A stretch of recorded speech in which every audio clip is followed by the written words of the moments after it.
Discipline मुझे मुझे याद है क्योंकि मैंने ज़िक्र किया किसानों की फैमिली से हैं, तो वहाँ पे हर चीज़ जो है वो सीक्वेंस वाइज़ डिसिप्लिन में चलती है। बारिश आने से पहले बुआई हो जाएगी, बारिश के बाद में जब फसलें बड़ी हो जाती है तो कटाई होती है। तो वो मैं बचपन से देखता हुआ आ रहा हूँ, कैसे गन्ने के एक-एक पीसेस को काट के किस तरीके से लगाया जाता है, वो अनुशासन है। किस तरीके से पानी की जो नहर है, वो जो बहती-बहती इस क्यारी में चली गई, अब उसके बाद में अगली क्यारी में जानी है। फिर माता-पिता जो थे उन्होंने भी बचपन से ही थोड़ा अच्छी शिक्षा दी, अच्छी सीख सिखाई और उसके बाद में मुझे ऐसा लगता है कि सबसे पहली स्कूलिंग जो होती है वो तो माँ से ही शुरू होती है, माँ और पिताजी। उसके बाद में भाई-बहन, बाकी सोसाइटी, फिर स्कूल है, फिर कॉलेज है।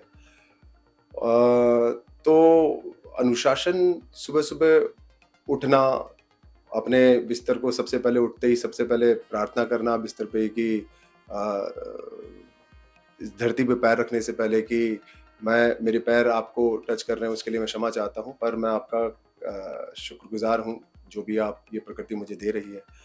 फिर अपने सारे काम दिन भर के और उस अनुशासन ने चाहे वो मेरा स्पोर्ट्स में रहा, जो हमारे गुरुजी हमें सिखाया करते थे, चाहे वो डांस हो, चाहे वो स्कूल हो, वो अनुशासन आज तक मेरे काम आ रहा है। और उसी कारण मुझे ऐसा लगता है कि अ, वो जो चीज़ें हैं, वो जो चीज़ें मैंने सीखी, वो जो आदत है, वो आगे पास ऑन भी होती हैं और पास ऑन होने के बाद में वो जो खुशी है लोगों को या जो उसका जो रिज़ल्ट है, जब उनको मिलता है तो मुझे ऐसा लगता है कि शायद जो हो रहा है, वो अच्छा है मेरे जीवन में। ऐसी मैं क्योंकि स्पोर्ट्स में हमेशा फर्स्ट आया करता था, चाहे वो कुश्ती हो, कबड्डी हो या आर्म रेसलिंग हो या और दूसरी रस्साकसी हो। तो क्योंकि दादाजी पहलवान थे, तो मैंने बचपन से ही वो फ़िज़िकल स्ट्रेंथ जो है उनसे गेन की। तो मैं उसमें नंबर 1 था पर जैसे जो सोशल जैसे 15 अगस्त या 26 जनवरी को कुछ प्रोग्राम होते थे, तो मैं अक्सर जो लड़कियाँ होती थीं उनके साथ में खड़े होके गाया भी करता था, प्रेयर्स भी होती थी, तो वो मैं किया करता था, कल्चरल जो भी प्रोग्राम्स होते हैं। और फिर उसके बाद में क्योंकि वो आर्ट में रुझान जो था, चाहे वो हम उस समय बदलाव देख रहे थे टीवी पे 90s का ये एरा था, नए-नए म्यूज़िक वीडियोज़ आ रहे थे, अच्छे नए मॉडल्स थे, तो उनको देखते-देखते मुझे याद है जब 12th मेरी पास हुई थी तो मेरे मैथ्स के टीचर थे। तो उन्होंने मुझसे पूछा कि अब क्या करोगे? तो मैंने ऐसे ही मज़ाक में कह दिया था उनसे कि अ, मैं क्योंकि उस समय जॉन इब्राहिम के गाने बहुत हिट थे, तो मैंने कहा कि मैं मॉडलिंग करूँगा। ख़ैर मेरा ऐसा कोई इरादा नहीं था। तो उन्होंने ऐसे ही मज़ाक में कह दिया कि अरे तुम कहाँ मॉडलिंग करोगे, तुम अपने आप को देखो ऐसे-वैसे। ख़ैर उन्होंने जो किया वो उस समय के हिसाब से ठीक था कि कहीं न कहीं उनकी उन बातों ने मुझे प्रोत्साहित किया और ये सोचने के लिए मजबूर भी किया कि क्या ऐसी कमी है जो हम अचीव नहीं कर सकते, जिसको हम पूरी नहीं कर सकते। तो वो सबकॉन्शियस में रही होगी और होते-होते फिर जब मैं मिस्टर राजस्थान से मिस्टर इंडिया के लिए आया, तो वो जो बीज था वो धीरे-धीरे अंकुरित होना शुरू हो गया। और क्योंकि मैंने डांस में काफ़ी रुचि रही, मैं सिखाया करता था। हमारी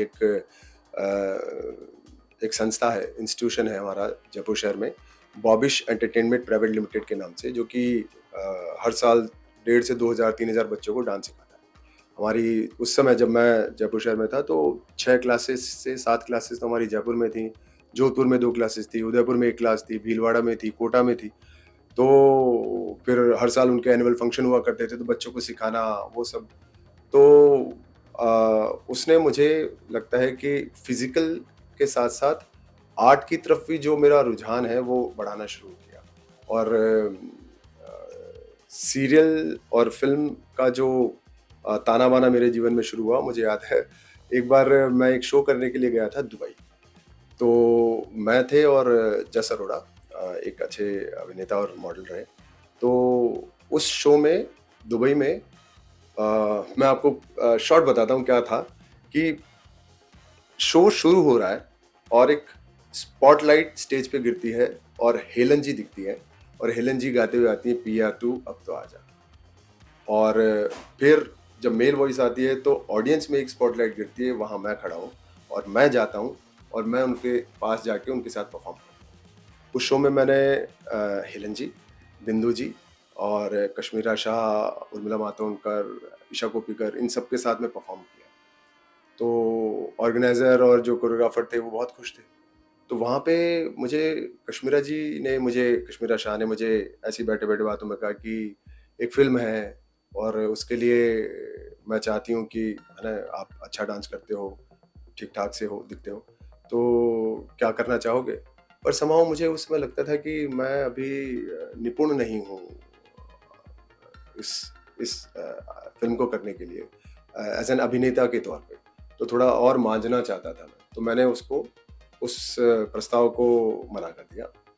फिर कट्टू मुझे याद है 2008 की बात थी। मैं गोवा में था, मेरे एक बहुत अच्छे मित्र हैं, उन्होंने मुझे कहा कि अम, बी सुभाष जी हैं और एक डांस पे फ़िल्म बना रहे हैं हिप हॉप पे। वही पुरानी टीम है, बप्पी लहरी जी और नदीम जी जो डिस्को डांसर के कैमरामैन हैं, वो ही पूरी टीम के साथ में वापस एक हिप हॉप पे फ़िल्म बना रहे हैं। हिप हॉप उस समय बहुत क्रेज़ में था।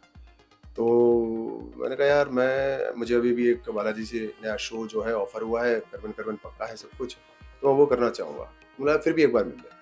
तो मैं गया, मंडे था उस दिन, मैं बी सुभाष जी के ऑफ़िस में पहुँचा, उन्होंने मुझे स्टोरी नरेट की, मुझे बहुत अच्छी लगी और ट्यूसडे को मैंने वो फ़िल्म साइन की। फिर उस फ़िल्म के लिए मैं और मेरे जो साथी कलाकार थे वो उस समय वो फ़िल्म में मैं बताना चाहूँगा राजकुमार राव उनकी भी वो पहली फ़िल्म थी, मेरी भी पहली फ़िल्म थी, तो हम सब साथ में दुबई गए। हमने कुछ 17 दिन वहाँ पे शूट किया, फिर बॉम्बे आके शूट किया। तो इस तरीके से मेरे जीवन की पहली शुरुआत हुई। मुझे याद है वो फ़िल्म करने के बाद में मैं थोड़ा समय फ़िल्म से दूर था, कुछ मुझे लगता है 8 या 10 महीना, तो मुझे एक शो का ऑफ़र आया जो था रश्मि शर्मा जी के यहाँ से। उनका एक शो था, रनिंग शो था राजा की आएगी बारात। तो उनके जो मेन लीड थे वो किसी कारणवश शो से जा रहे थे और फिर उन्होंने मुझे कॉल किया और रश्मि जी के यहाँ से मुझे कॉल आया तो फिर ऑडिशन हुआ, फाइनल हो गया। फिर रश्मि जी सामने ही बैठी हुई थी, उन्होंने मुझे समझाई सारी चीज़ें, किरदार के बारे में समझाया। तो वो राजा की आएगी बारात मेरा पहला शो था लीड जिसमें मैंने राजवीर नाम से उस किरदार को निभाया। मैं सोचता हूँ कि उस पहले शो राजा की आएगी बारात और आज जो तो से नैना मिलाए के जो मेरा अभी ये जो शो चल रहा है और आप सब लोग बहुत पसंद करते हैं, उसमें मैं भानु प्रताप का किरदार प्ले कर रहा हूँ। उस बीच में बहुत सारे ऐसे किरदार गए हैं जिन्होंने जीवन में मुझे और बेहतर इंसान बनाने की तरफ आगे बढ़ाया है।